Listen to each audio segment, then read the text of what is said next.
There we go. Oh. G'day everyone, hang on. Sorting out the microphone.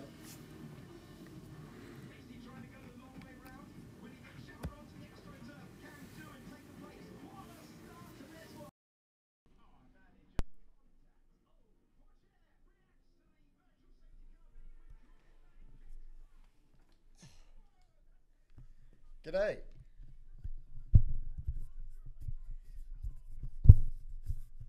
How are we all going? How are we all going? Happy Sunday morning, one and all. Oh, getting ourselves gathered up and geared together for another F2 feature race on Sunday morning. Better than church.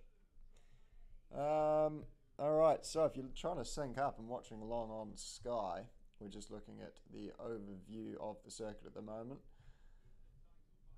Da, da, da, da, da, da, da. Now we're looking at the track map, looking at the three sectors, now the DRS zones, so on and so forth. You get the picture. Right. Open up Twitch on my mobile so I can read the chat and chat to the backbones. Here we go. Someone's cat keeps trying to eat their phone, which is suboptimal. Getting a replay of Enzo Fittipaldi having a go around Scooby-Doo last year down at turn 3. Oh, it's very quiet apparently. Can I try turning the volume up? Is that better? Is everyone's volume okay? Just checking that. Oh. Some people saying no, some people saying yes. Some people asking what my summer plans are. Well, most people seem to think it's fine. So if you're having issues with it, that's unfortunately a you issue, not a me issue. Looking here at Victor Martin, starting on grid position 2. Apparently it's quite dirty on the right-hand side of the track. They were saying after the F1 qualifying yesterday afternoon. So that's something Max Verstappen is going to have to navigate in his, and this brings me to my next point, and I do apologise, in his Red Bull, and I'm actually going to go and fetch myself one because I'm quite tired.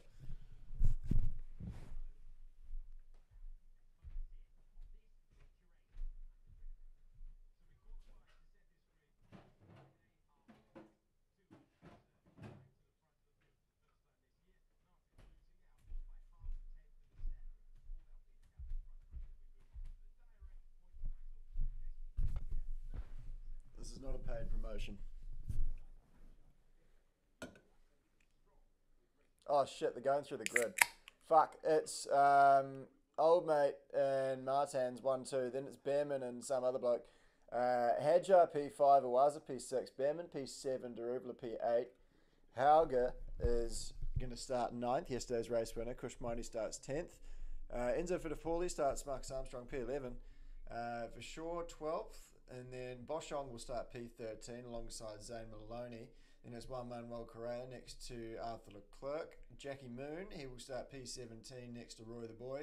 Then it's going to be Maury Cordell and Novalak with a grid drop in P20. And the final row of the grid is going to be Benavides and Stanek. Cheers.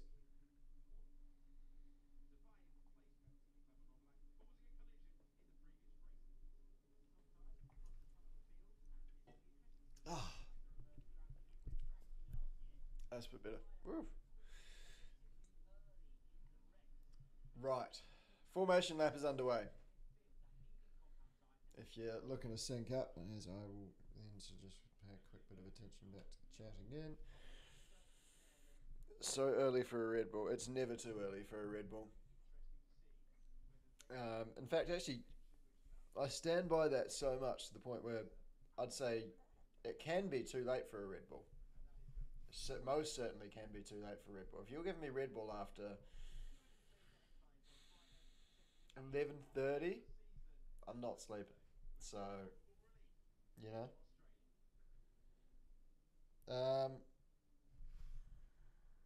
is the mic on? Some people are still... Hang on. I'll see if I hold it a certain way. Maybe I'll hold it this way. Hopefully that's better. It's got a green neon light on it. So, rightio. Okay. Jack Doohan, the pole sitter, getting a bit of a replay of his lap on Friday afternoon here now. Great work from the young man from Australia.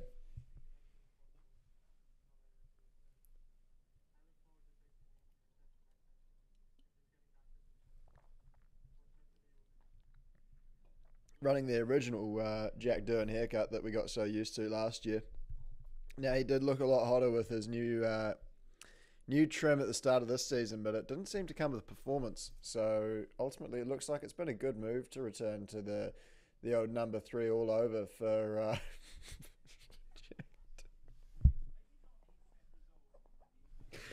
Oh, it's so immature. Woo! All right, Jack Doohan's warming the tyres.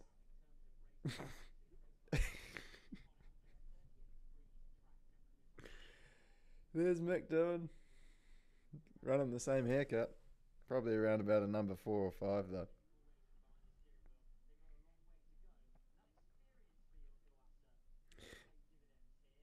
All right, so they're gridding up now. Jack Doohan's about to and stops in his grid marks. Up the B, man. Come on. Oh no, that's Vesty. This is gonna, I think this is going to be quite spicy at turn 1, you know. And then it's going to get really boring for a while, and then the pit stop's going to happen. That's going to be interesting. And it's going to get boring again, unless there's safety cars. And then it'll be quite spicy at the end. That's my prediction. Prediction for a race winner. Doohan. 2 lights, 3 lights, 4 lights, 5 lights. Out they go, and off they go. And Doohan looks to have got a good launch, and Martins looks to have crawled off the line, giving an opportunity to Vesty. He's going to pipe down around the outside, but he won't have the draft. He's going to have some clear air in the braking, though, as one of the VARs locks up in the background there, and it looks like Vesty's going to hold second position around the outside. That's a good job. Martins drops to 3rd. His teammate Pourchaire behind him in 4th place, looking to challenge, but thinks better of it. Hadjar holds his good position in 5th. The Bearman looking to make a move. Loses out to Awaza in the end, but the battle's going to continue up the hill towards turn 6. Not even sure if that's turn 6. And ultimately sees that position. More lockups and people running all sorts of off the road over the AstroTurf, but all seems to have been fine in the end. Is here Bearman looking again for another potential overtake at the chicane there. Not to be, as he pulled off yesterday against old mate Kush Miney, as Fittipaldi dives down the inside of Oliver Bearman. The following right-hander doing him a favour. Fittipaldi on the soft tyre, so that's probably why he's seeing that, and does get the position from Bearman. Good move. And now, oh, Jesus Christ, look at the tyre differential. I believe that's Juan Manuel Correa now putting the move on Oliver Bearman. It is 2. And he's on the soft tyre. I can't believe how much tyre differential we're seeing there. Bearman either struggling to switch on the mediums, or the softs really are just that much quicker at this stage of the race. Stage of the race being lap 2, just ticked over the line, ladies and gentlemen. Bearman drops to 9th on the opening lap.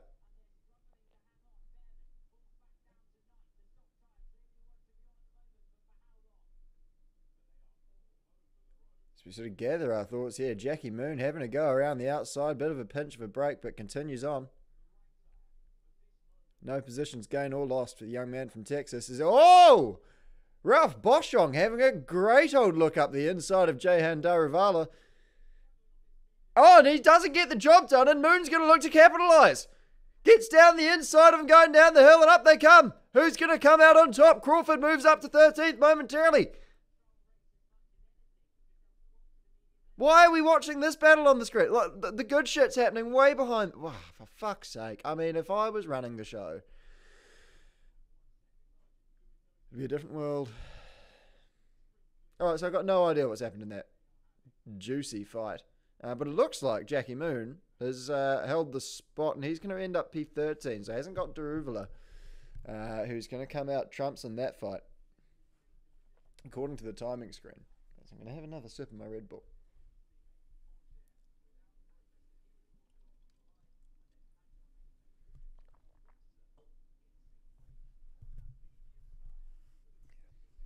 All right.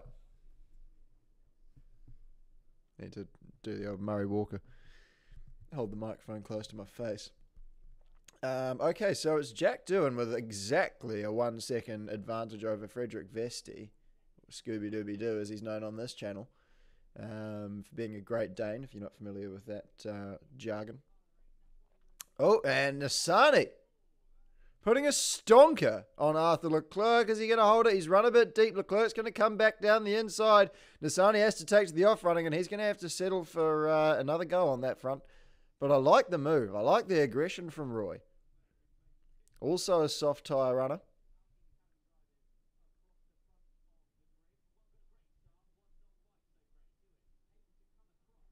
Somebody in the chat pointing out that the entire field is currently a Virtuosi sandwich.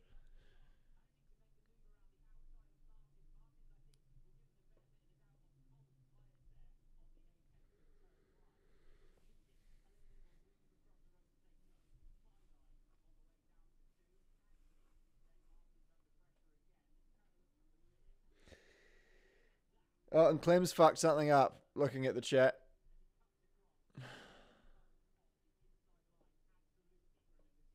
What is it? I'm still looking at a replay at the start and everyone locking up. I feel sick. I feel physically sick. Oh, for fuck's sake.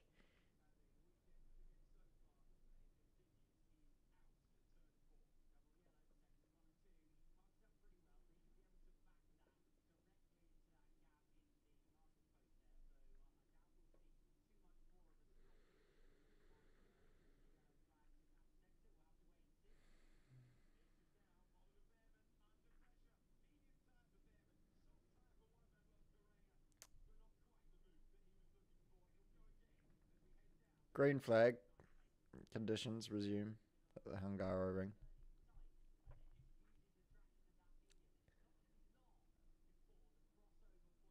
Overlax out.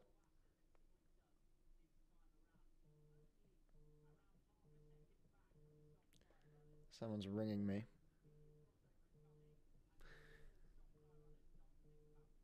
Which is rather transparent. Well, fuck, folks.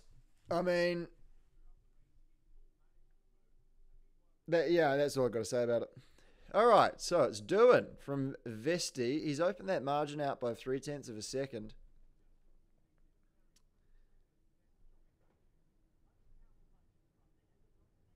Martins is third still, in front of his teammate Tao Porcher, running in P4. Not sure what the front runners are on as far as tyre compound. Struggling to care at this current moment, but I'll come back. Wayne Correa accusing the B-man of moving under braking. He might have a point. He might not.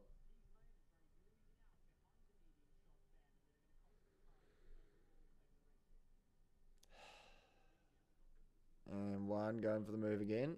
Nowhere near. I think now is probably the time where we're going to see the tyre crossover just starting to make itself a little bit more apparent just by judging that one look from Correa. A lot less audacious than his effort just one lap prior. So Behrman still running ninth, 14 seconds off the lead, which is still held by Jack Doohan. In the middle of the top 10, we've got Hadjar in P5 from Awaza Hauger and Fittipaldi moving up from P11 on the grid into P8. And then obviously Behrman, as discussed, and Juan Manuel Correa holding out in the top 10, which is going pretty good for him. He's had a tough season. Um, I won't put any words in his mouth as to what he struggled with, but obviously he's been struggling with something. Um, so yeah, good to see one up in the top 10 on pace. Friend of the show, obviously. As is Oliver Behrman. We're just not allowed to have him on because Ferrari said no. Um, yeah, see, this is that phase of the race that I was talking about at the top of the show. Is one man route shapes for another move, but yeah, they're looking less and less punchy, lap by lap. Um, yeah, this is kind of that boring moment, especially at Budapest. I mean, there's other circuits that we go to in F2 where where it's better. There's overtaking before and after the pit stops, but here it's mostly done in track position and in the pit lane, unfortunately. So whilst it's a bit of a lull, there was some requests yesterday for story time. So if anyone would like some stories as to, I don't know, what we've all been up to lately, then feel free to ask away, give me some prompts. But I'll just sort of dither about and talk about what I'm seeing in front of me in the meantime. I'll pay a bit of a chance to chat, see if they've got anything that they'd like disclosed that I can obviously disclose. Do I have any stories from Silverstone? Yes.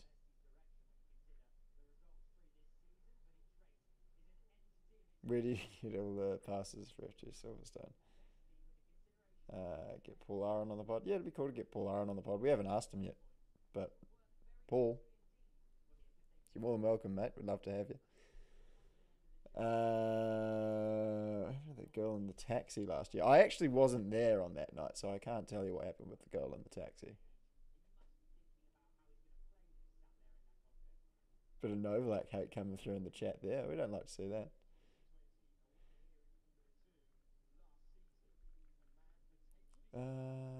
Enam Ahmed on the pod would be very funny, actually. That's a good shout. I quite like that. Maybe we'll tee that up in Nashville. I'm going to Nashville in a couple of weeks. But he'd have some great yarns, actually.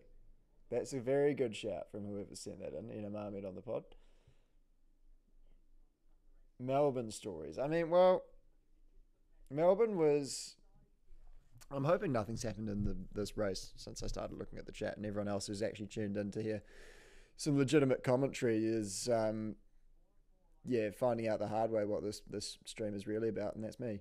Um, in Melbourne, I mean, there wasn't really too many crazy stories. I mean, we were trying to do the classic, like everyone comes to Clem and I basically, not to blow my own horn or anything like that, but everyone sort of comes to Clem and I and goes, "Oh, where are you guys going out tonight?"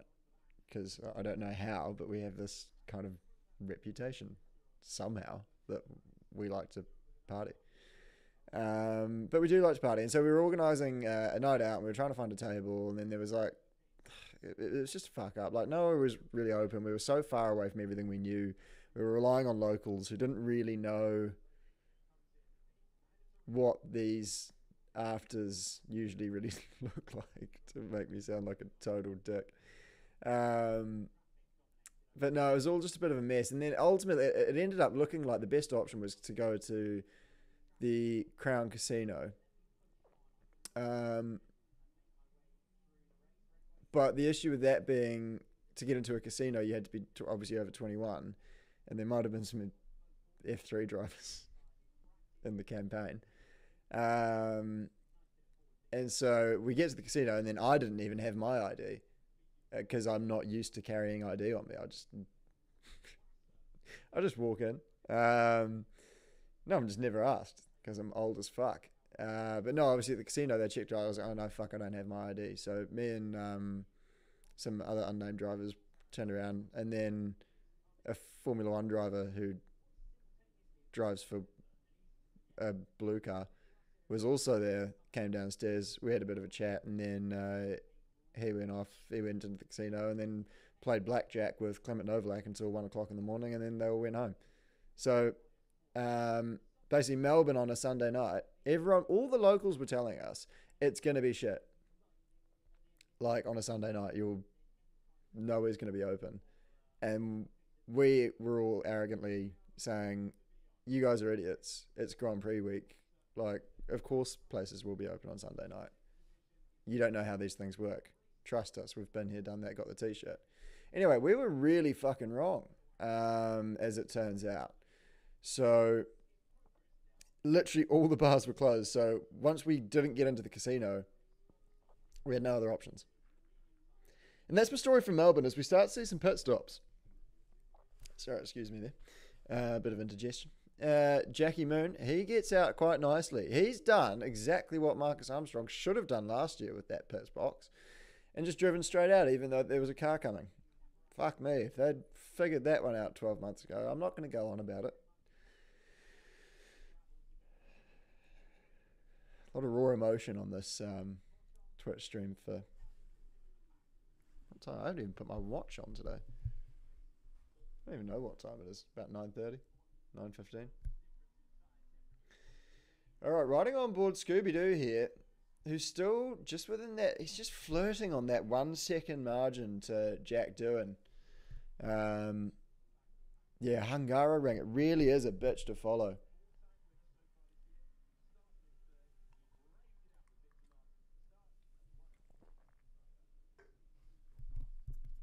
Kind of like that TV show Billions. All right, so Doohan, he has started on the soft, as his Scooby-Doo. So I believe, what I would like to know, and what I would know if I was a better commentator, is who's the lead runner on the medium compound? Because I like that strategy the best, I think. It's always, well, it's the most fun. I mean, the most obvious one, as the boys discuss on the podcast, because I've got really not much of an idea about it. But the ideal strategy is more often than not soft tyre, harder tyre, medium tyre for Formula 2. As we're seeing a couple of Red Bull juniors getting frisky here. I think it's Maloney trying to put a move on Moon, who shows him the grass. Bugger me, that was heart in your mouth stuff. And now he shows him the curb. Jackie Moon is having absolutely none of Zane Maloney. Yeehaw, says Jackie Moon. Fuck, woof. I mean, heavens. Shit, she was all go there, wasn't it? Yeah, I didn't expect Maloney to be thrilled with Moon, but to be fair, he's kind of driven there himself. Like, Moon was just going to the line. Maloney had the option. Like, he didn't need to drive that far on the curve. I feel like, and I would have done exactly the same thing. So there's absolutely no shade to Maloney. I feel like Moon moved across pretty hard, and then he saw an opportunity to just drive up on the curb and take a bit of grass, and it would look very spectacular. But ultimately, he had everything under control. So, yeah, I feel like we're exaggerating things here a bit. But I'm a couch specialist, and I know nothing about driving a Formula 2 car because I've never done it. So I'm in no real position to comment. But I mean, that's what I would have done. Looking at Boschong there. Boschong runs a real Clay Regazzoni-esque lid with the sort of Swiss flag on the noggin there. As Maloney shapes for another move, but having a similar effect almost of Correa on Behrman earlier in the race, where it's just getting less and less audacious as they fire down into turn one. And there is going to be an investigation into that kerfuffle between Jackie Moon and Zane Maloney. I feel like I need a nickname for Zane Maloney. He looks, yeah, already got it. He looks a lot, I think, a bit like Rami Malek, who played the villain in the most recent James Bond film, and Freddie Mercury. Maybe we'll start calling him Freddie Mercury. Oh, I quite like that. Any objections in the chat to naming Zayn Maloney Freddie Mercury?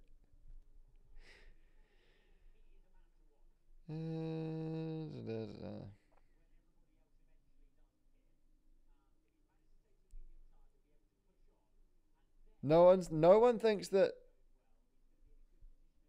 Zayn Maloney looks like Rami Malek? Or is that no objections? No, I think it's no objections on the nickname. Doing on the pod would be good. We're going to have to run that through Alpine, though. What you've got to remember with pod recommendations, folks, is try to go for the drivers who aren't a member of a Formula One program, because they're a lot easier to get on. All right. No objections.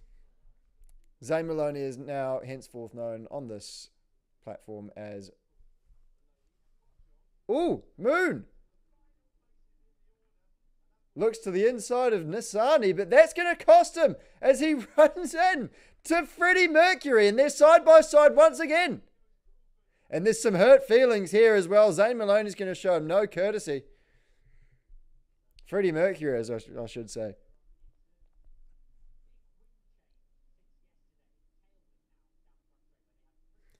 Yeah, does Zayn Maloney look like Freddie Mercury? I'm just going to pull that up. As Hadjar heads into the pits. Interesting to see that. And as does Juan Correa. So finally getting rid of those soft tyres. Hadjar, clear run out. Two decent pit stops from High Tech in a row.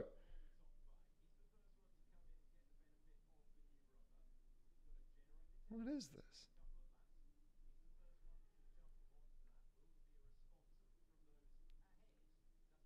I don't know how I feel about that, but anyway. Yeah, Maloney, Freddie Mercury, so that was what I was going to look up. Who'd have guessed it? Not me.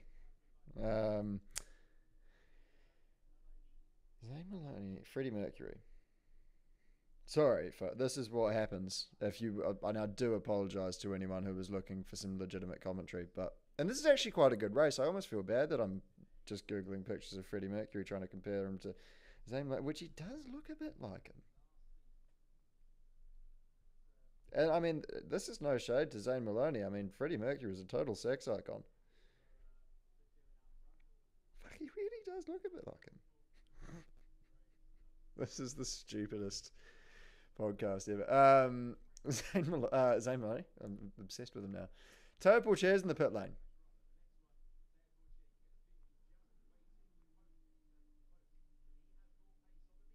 Fuck me, he really does look like Freddie Mercury.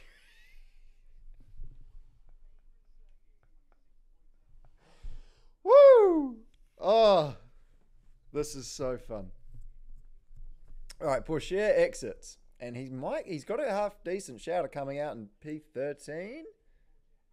If he can hold off Amaury Cordeel on warm tyres. If he can hold on warm tyres. Yep, he can. He should be right. I think. Oh! Nah, Cordeel's going to have him. That's going to be frustrating for Teo Pourchaire.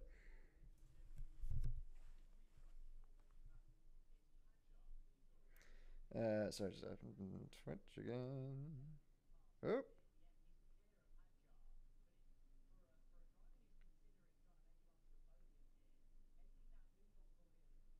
Look fastest lap.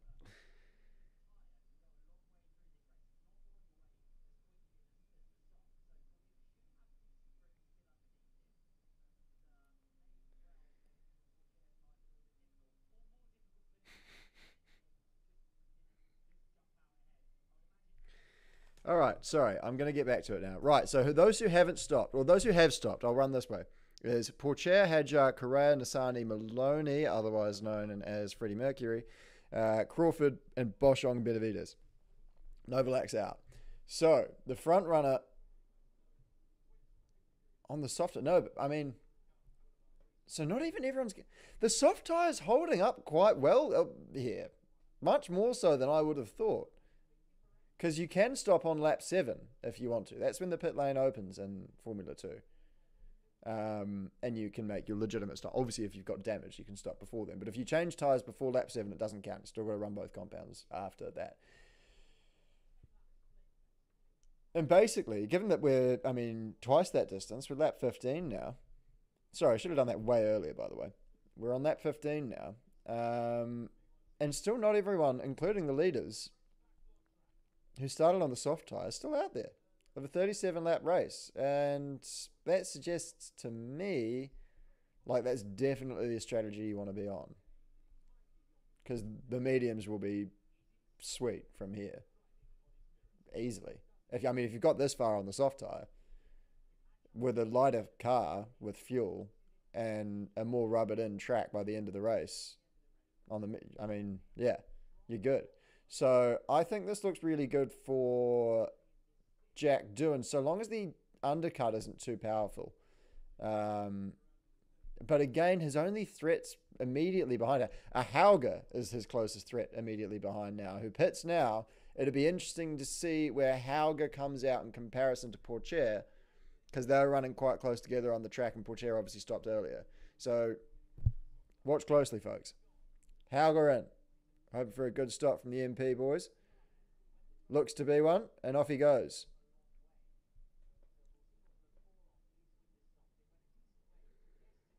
And it looks like Pourchaire's going to fly by. So the undercut looks pretty strong, but not ridiculous. So Hauger's now 8 seconds in front of Correa. So yeah, he hasn't lost a crazy amount of time. Okay, so the undercut's not that big, but it's somewhat relevant.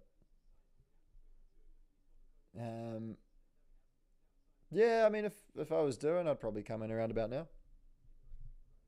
Protect yourself from the undercut from, Martins and Vesti, or Scooby-Doo as we should be calling them.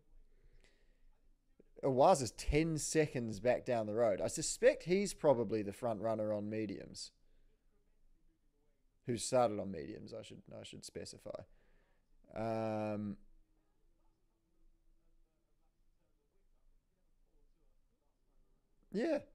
Yeah, I see no reason why I wouldn't stop if I was Jack Doohan, but I'm not Jack Doohan. I don't have his talent or ability, physique or raw sexual magnitude. But if I was him, I'd probably start to think about stopping pretty soon.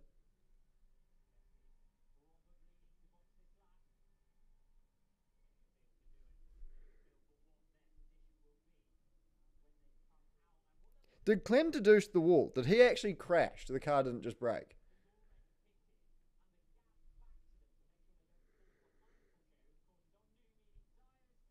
Near to Screaming Meals, Hauraki Big Show Pod. Absolutely. That's everything we've ever dreamed of.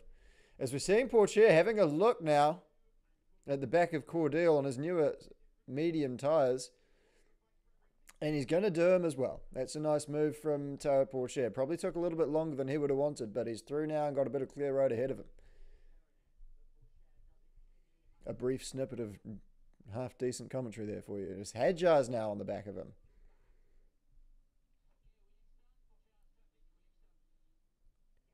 They said something about traffic on the Prema radio, and it's not that the volume's too low. I'm afraid the race engineer was just a bit too Italian for me. I couldn't quite understand what he said, but he said something about traffic.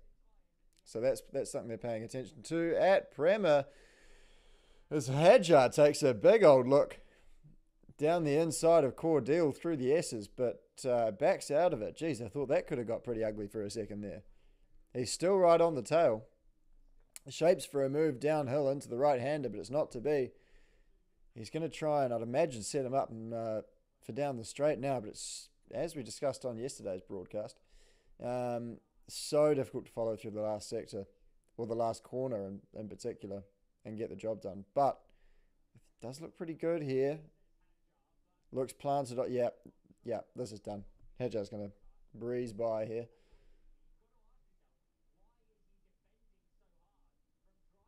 You really see the marbles flying everywhere now.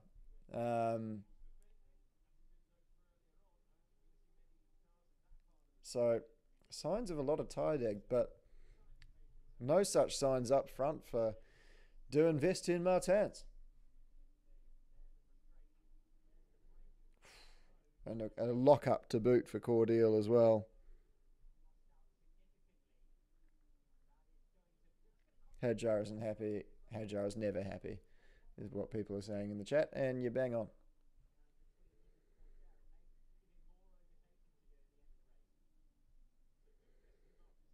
Can someone find and send to me, and this is a bit of a weird request as I say it out loud, I've realised, some pictures of Victor Martins as a gymnast? Because apparently he used to be like a champion gymnast for France. And I think that's hilarious because I can picture it. I can see him up on the rings there.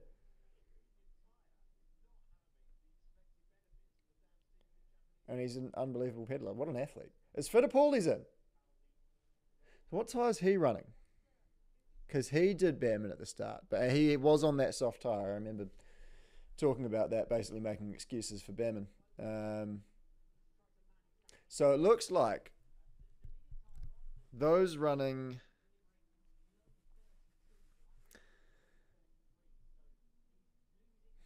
Completely lost my train of thought. It looks like those running the medium tyre at the front of that demographic Owaza and Behrman. Behrman's 9 seconds behind Owaza though, so if it's going to be anyone, it's going to be Owaza on that strategy. As we see Patrick Swayze making a nice move around the outside of Fittipaldi, who's just put a move on someone. No, he's just come into the pits. Fuck me, I'm actually starting to lose it.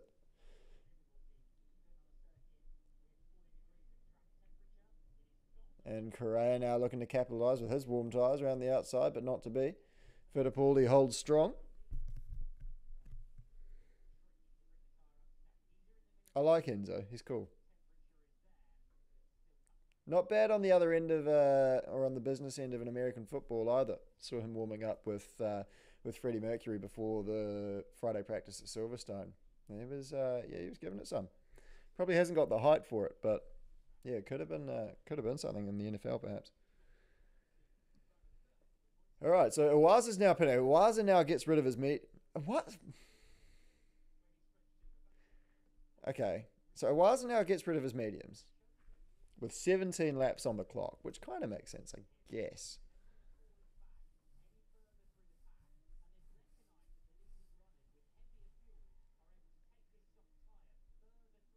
Yeah, I guess that makes sense. So it's odd. It's odd that the front guy who started on mediums has stopped to get rid of his mediums before the front runners have gotten rid of their softs. But what was being pointed out on the Sky broadcast, which I agree with, is that right, if the softs can be taken that far as the front guys are proving, well, let's change them now and maximize the advantage they have. If they're going to evidently last, like I said earlier as well, a lighter car and a more rubbered-in track, the tyre is going to last longer. And this isn't the podcast, so I'm not doing tequila for this. This is information. But yeah, this is I mean, this track always throws up some weird strategies just by its nature. Be that safety cars, weather, or tire degradation. And this one's no different. I mean, I can't remember seeing a race like this before, where I don't know which is the alternate strategy or whatever, but the people who are starting on the medium tire stop before. You're watching. You can see what's happening. I don't need to explain it for you people. Oh, and it's a fucking shithousery of a pit stop from Prema, which sucks a bag of dicks, but not too bad. Oliver Behrman is going to get back out. He's going to probably lose a spot he shouldn't have to one of the VAR cars, but it looks like he should be relatively safe from Daruvula behind, who I think who was right behind him in the first stint anyway. Is that right? No, Daruvula was mixing it up with Jackie Moon. in the first stint. So he's had a pretty decent race by the looks of things so far. Where is Moon? Fucking P18, not Grouse. And Deruvla's got by Behrman, so being proven immediately wrong there. See, now that will be frustrating because that shouldn't have happened with that pit stop. He should have stayed ahead of Deruvla for sure. Anyway, right, we're riding back on board here now with Dennis Hauger / Patrick Swayze.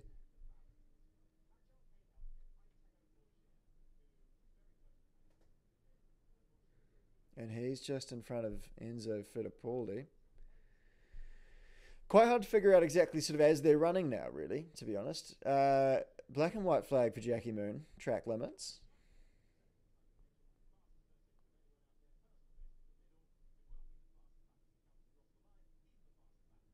Owaza sets the fastest lap, which should come as no shock as he's just bolted on a brand new set of softs.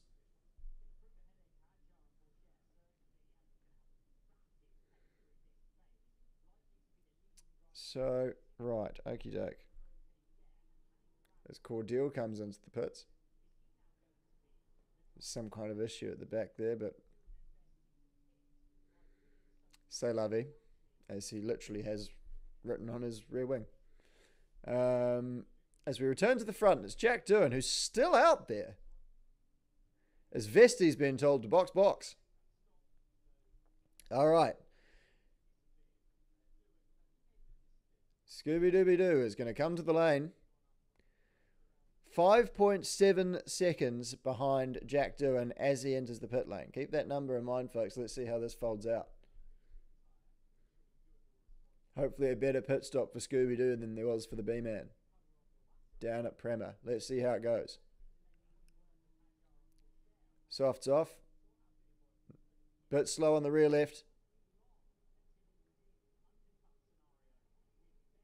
Not great on the left-hand side of the car there, but not too shoddy for Scooby-Dooby-Doo and the Mystery Inkmobile.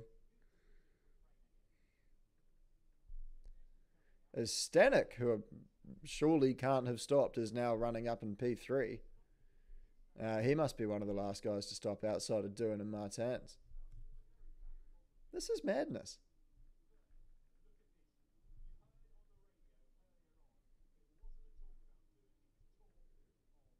This is one of the weirdest strategy races I've ever seen pan out. It's just odd. It's odd. All right, what's the chat say?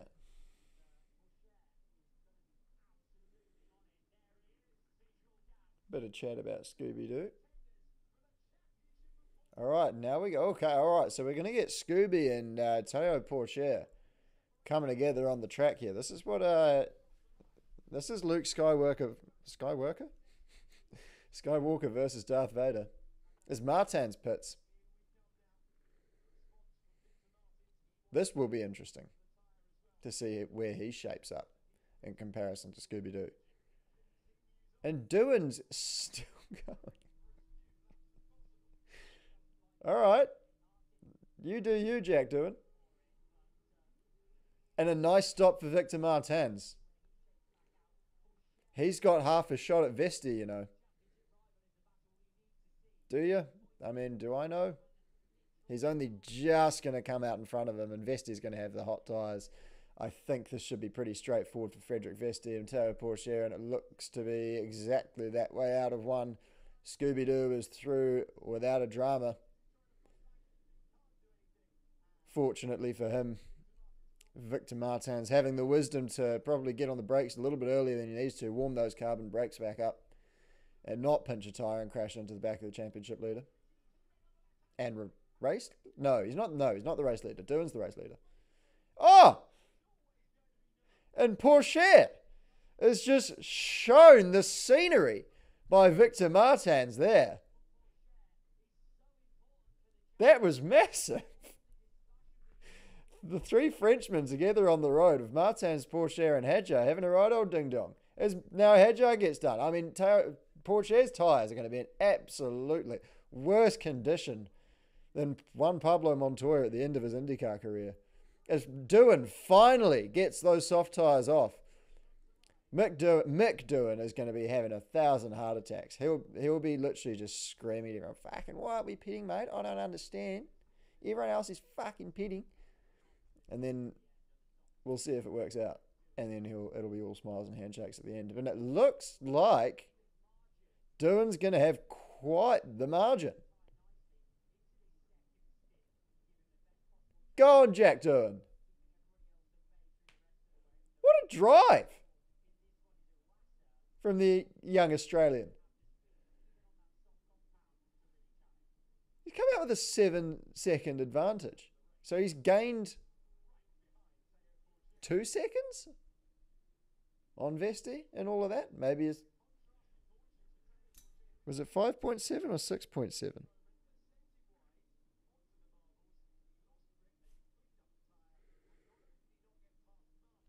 A request there for Papa Armstrong and Papa Doohan on the pod.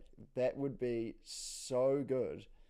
You really do have no idea. And I'm afraid you probably will have ever no idea, because they're two very intelligent businessmen who are far too intelligent to do something as stupid as come on our podcast.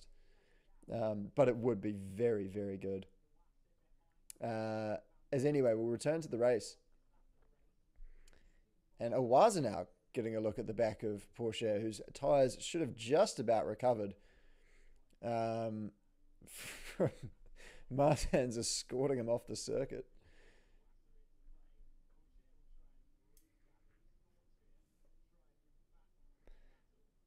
All right, so how's Behrman running?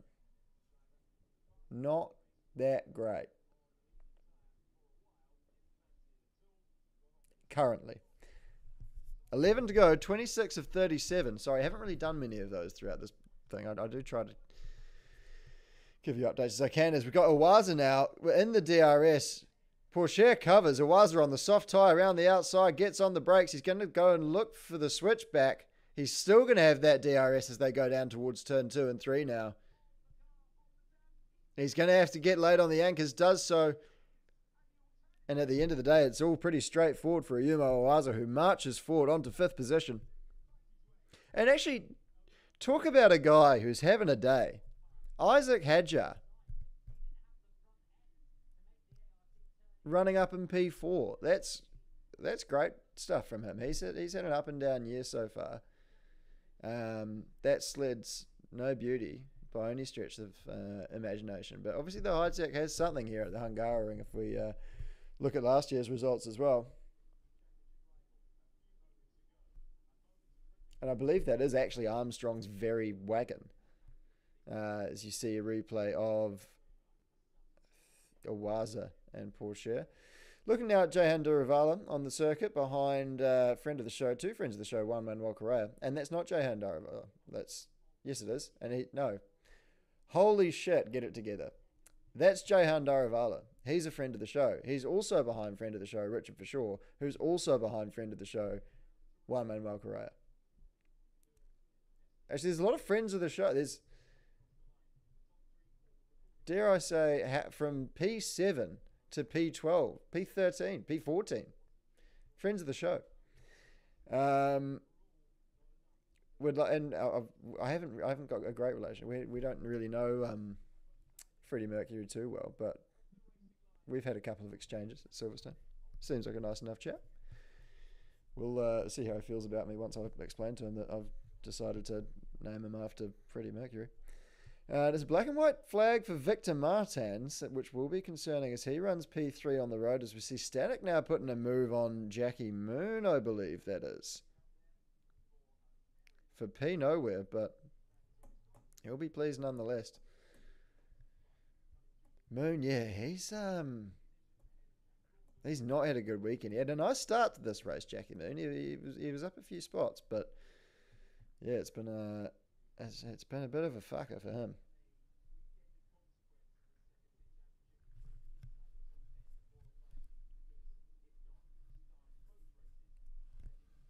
Yeah, it'd be good to get Doohan on the pod. I'd love to get. I'd actually like to have a conversation with him for once, because I feel like we're friends, but we've never had a conversation. I've explained this before. sort of that Antipodean spirit, that's the unspoken sort of. It's all in the eyebrows down south. It's all in the eyebrows. It's how we communicate. Speaking of the Devils, that's the fastest lap. Jack Doohan with his 6.5 second margin to Scooby-Doo. Getting a blank shot of some Rolex advertisements there, and now we finally see Doohan swinging through turns 2 and 3. Up the hill towards 5. Odd. I mean, where has this pace come from? Obviously we know Jack Doohan's capable of this pace. We've seen performances like this from him from that team last year. But, I mean, for the first half of this year, it's just not happened. And like I said, I cannot see any reason, especially when you look at today's performance, why you could pin that or how you could pin that on Jack Doohan's ability. But nonetheless, take nothing away from those in front of him. I mean, Vesti's doing a great job, Pourchaire, all the regular suspects. But, yeah, it's just, Doohan's had a real bugger of a time. But anyway, I'm sure he'll bounce back. Well, he is. We're currently watching that as he sets another fastest lap. Jack Doohan. Yeah, I'd love to get him on the pod. 8 laps to go. 29 of 37 we're on now, by the way.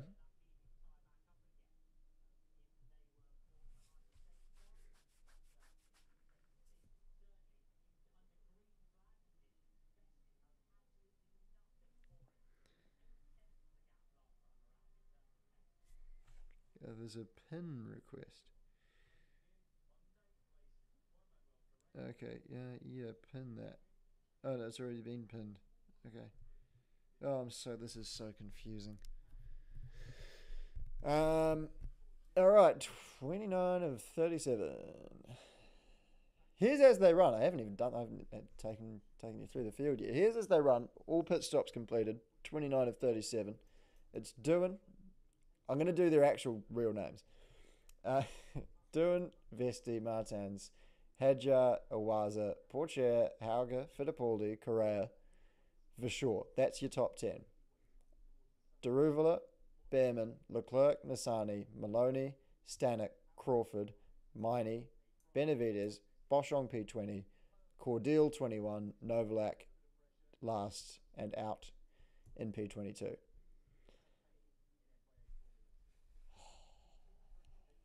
Maybe that's subconsciously why I hadn't done a run through the field, is because I knew that eventually it would end with me reminding myself that Novalak was out of the race on lap 5.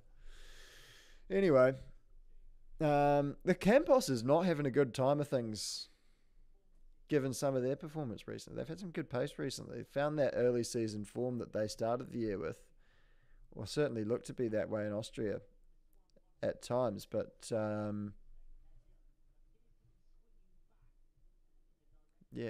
running that grouse. Austria, Silverstone. All right, so 7 to go. How does this thing look? I mean, I'm not going out here horn blowing. Is Mercury is under pressure? Forget about that. Mercury gets done by Roman Stanek for P15. Seeing that on the screens now. Oh, he's going to fight back a little bit, but Stanek ultimately on that soft tyre is just going to drive right around him. And the 1980s rock legend will drop to P16.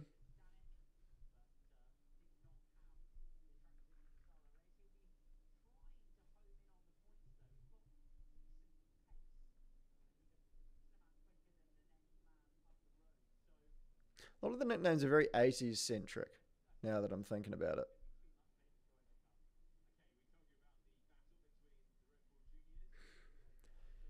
Awaza in P5. Now, he's obviously the lead car on, I believe, what they call the alternate strategy, and that's when you start on the mediums and finish on the softs. So he's now looking at the back of Isaac Hadjar, half a second back with the DRS, with the soft tyre. And he's not going to get him at the end of the straight. And I don't even know if he's going to get him down into 3, will he? He's going to send it. No, he's just having a look, shaping for a move. Letting him know I'm there.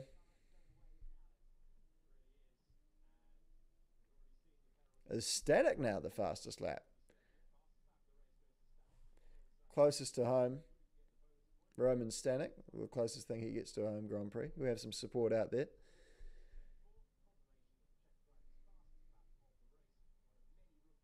By the way, that's a complete hunch. I've just guessed it. Surely that's right, isn't it? I wouldn't actually know for sure.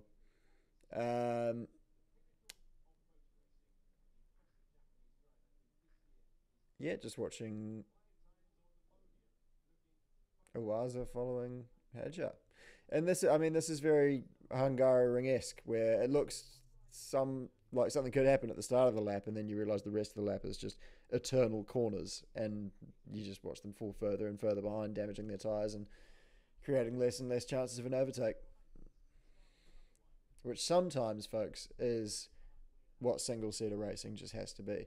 I've said it before and I'll say it again. Formula One and any sort of single-seater motorsport, any motorsport really, is like wine. It's not always going to be great. Some years and some races or some blend, whatever you want to call it, are going to be a lot better than others. And some won't be as good as others. But you know what? It's still one. It's still good. Anyways, I'll take my philosophical hat off and we'll return to actually watching some racing. But Iwaza, yeah, still struggling. I can't see him. I think Iwaza might be tapped out now. I think he might have taken the best out of those soft tyres. I'm not saying they haven't fallen off the cliff or anything, but I don't think he's got that much of a realistic advantage on anyone anymore. Because he has been on those tyres for a good long while now. And that might be as high as he climbs. But anyway, who am I to judge? Crawford's just having a shitter of a time fighting with Miney over the scraps down in P17. And Doohan's stretched his advantage now to 8.1 seconds. You love to see it. You really do.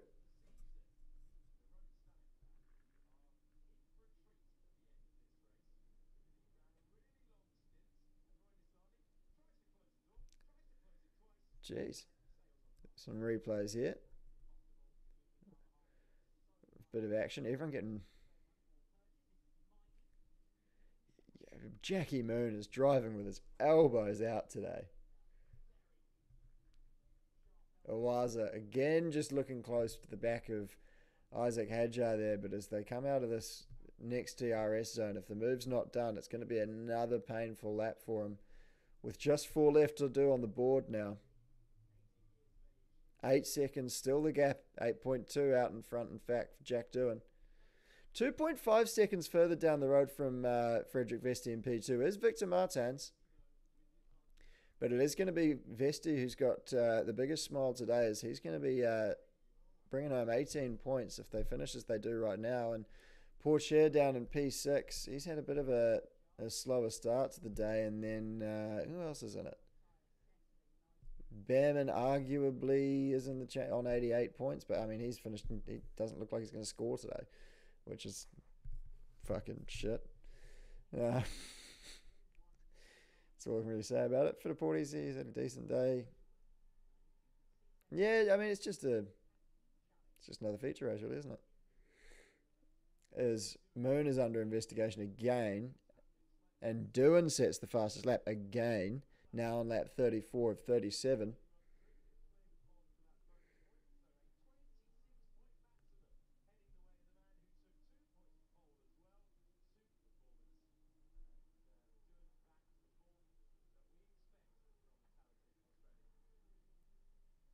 Again, Iwaza. He's going to have to send it. If he wants it, he's going to have to send it. But thinking of the championship, as he should be, I'm not too sure I'd want to be the one to take a good result off, or try to take a good result of Isaac Hadjar, given the season he's having right at the end of a race. Those who'd have a go, you'd be a braver man than I, but yeah, I'd probably take P5 if I was a Waza. And that's probably why I never made it as a professional driver, because I do things like that, and I'd just take P5, you know? Didn't have that killer instinct. But anyway, as we return to the action. No further investigation for Jacques Lunay and Kushmani.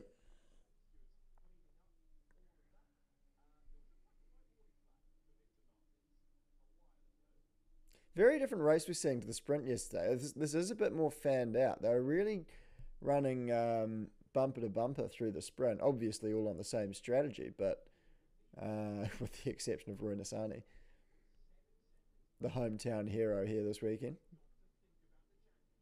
The Budapest, they call him. No, they don't call him that. Iwaza, again, he's going to be way too far back. And he's going to send it, though. And he's got it done. I mean, he's made me eat my words there, Ayumu Iwaza. Oh, fantastic stuff. The man from Japan. Wham bam, thank you, ma'am. Gets by Isaac Hadjar in the closing stages.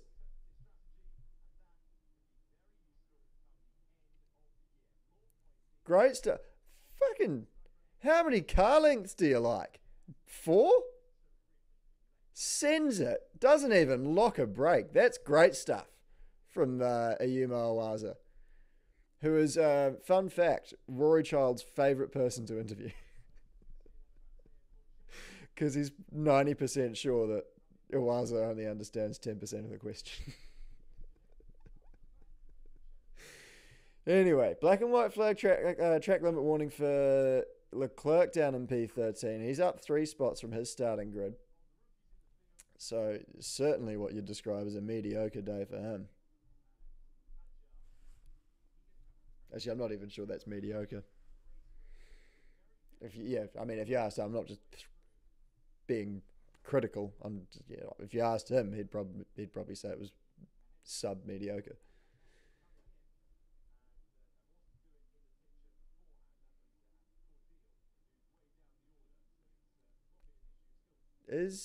He is.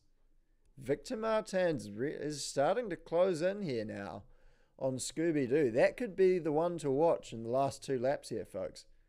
Because he was about 2.5 seconds down the road last time I checked, nigh on 2 or 3 laps ago.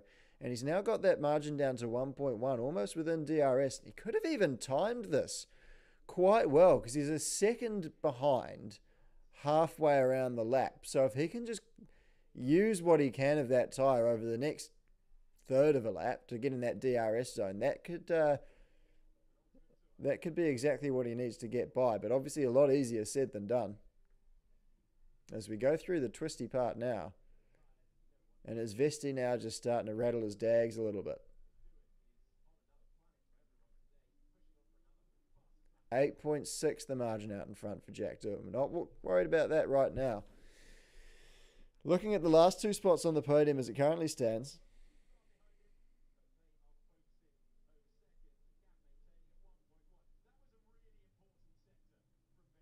And another fastest lap for Doohan.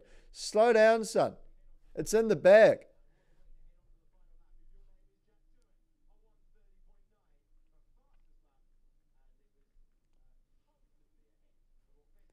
All right, this doesn't look really like it's got much in it, to be honest. It is definitely the best battle on track, but there's still a second between them. And we're on the last lap here now, by the way, folks. 37 of 37.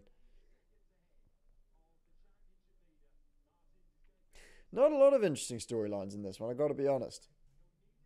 I mean, great to see Doohan back out performing where he should be. Iwaza's been interesting-ish to follow.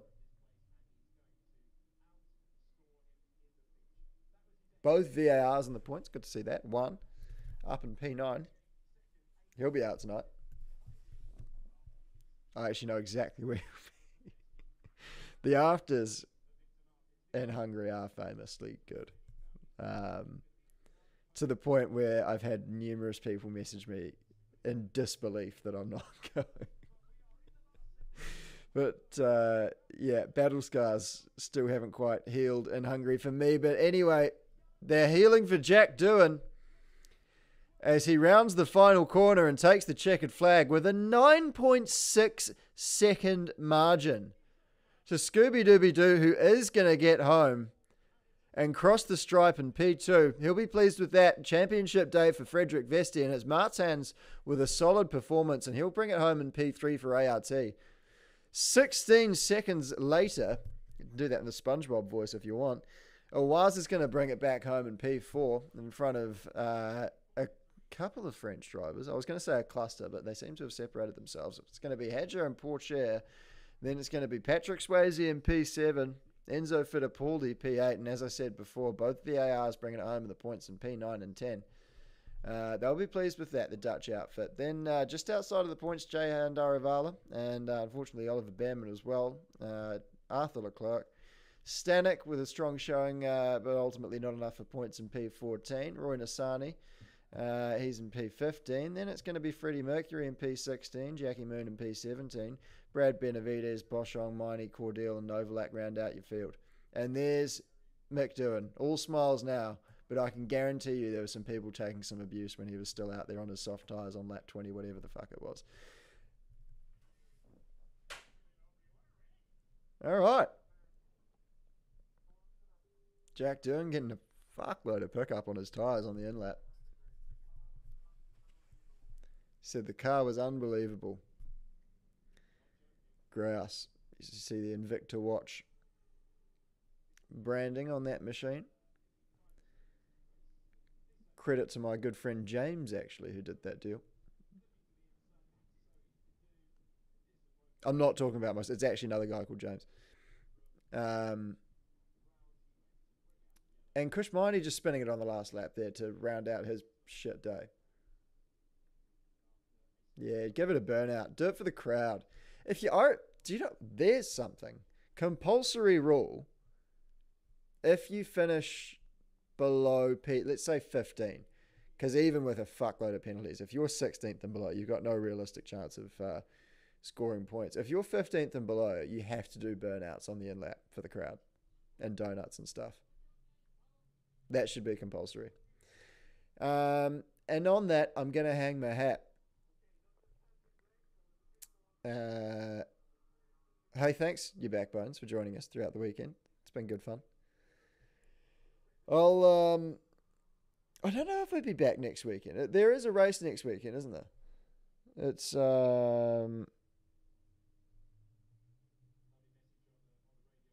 Spa? Yeah, well, I'll either be at Formula E or I'll do the Spa stuff. I'll keep you up to speed on that one. Anyway, hey, enjoy the Formula One. Enjoy the IndyCar later on. Have a grouse old Sunday, your backbones. Catch you next time.